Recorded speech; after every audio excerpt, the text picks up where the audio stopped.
انسان کے لیے ساری کائنات. ارشاد فرمایا ان الدنیا خلقت لکم وانکم خلقتم للآخرہ. یہ دنیا تمہارے واسطے بنائی گئی، تم آخرت کی تیاری کے لیے بنائے گئے. اللہ تبارک و تعالی نے اس اشرف مخلوق کے لیے اس دنیا میں سامان ہدایت پیدا فرمایا. ایک طرف اللہ نے کتاب نازل فرمائی، دوسری طرف اللہ نے پیغمبر مبعوث فرمایا. کبھی ایسا نہیں ہوا کہ اللہ کی طرف سے نبی آیا ہو اور اللہ کی جانب سے کتاب نہ آئی، یا اللہ کی طرف سے کتاب اتاری گئی ہو سمجھانے کے لیے اللہ نے نبی رسول نہ بھیجا ہو. اللہ کی کتاب بھی ہے اور اللہ کا نبی بھی. کتاب بھی اللہ کی طرف سے، نبی بھی اللہ کی طرف سے. اب سوال پیدا ہوتا ہے کہ اللہ کی کتاب اتر جانے کے بعد اللہ کے نبی کی کیا ضرورت ہے، یا اللہ کے نبی کے آ جانے کے بعد اللہ کی کتاب کی کیا ضرورت ہے؟ کیا کتاب نبی کی کمی کو پورا کر دے گی یا نبی کتاب کی کمی کو پورا کرے گا؟ کتاب آ گئی، نبی کی ضرورت کیوں؟ نبی آ گیا، اللہ کی کتاب کی ضرورت کیوں؟ جواب سنیں. اللہ کا ضابطہ، قاعدہ، دستور یہ کہ اللہ ہمیشہ اپنی کتاب اپنے نبی کے پاس بھیجا کرتا.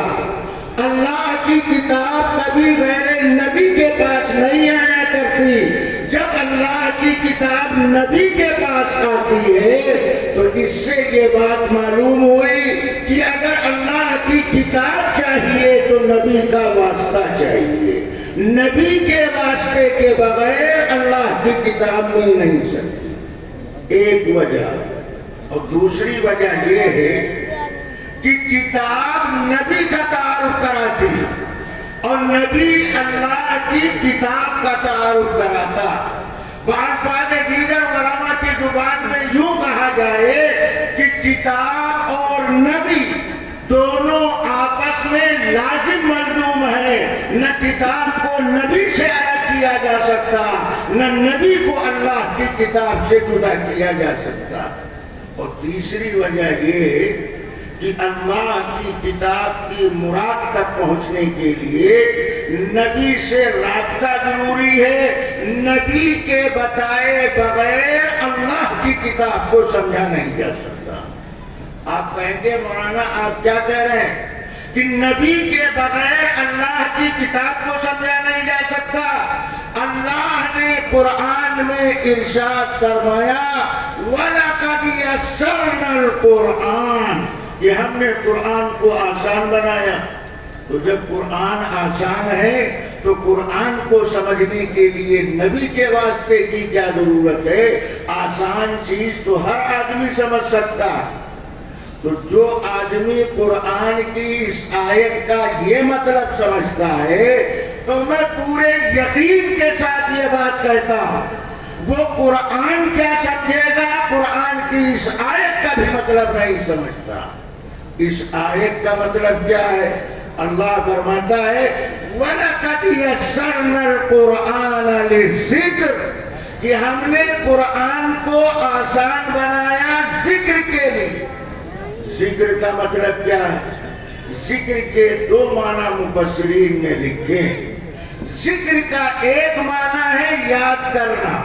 اب آیت کا مطلب کیا نکلے گا؟ قرآن آسان ہے یاد کرنے کے واسطے.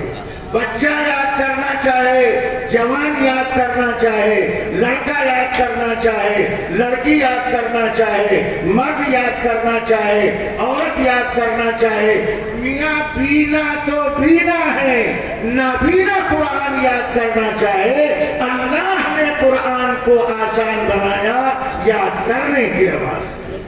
اور ذکر کا ایک دوسرا معنی، ذکر کا دوسرا معنی ہے نصیحت حاصل کرنا. اب آیت کا مطلب کیا نکلے گا؟ آیت کا مطلب یہ نکلے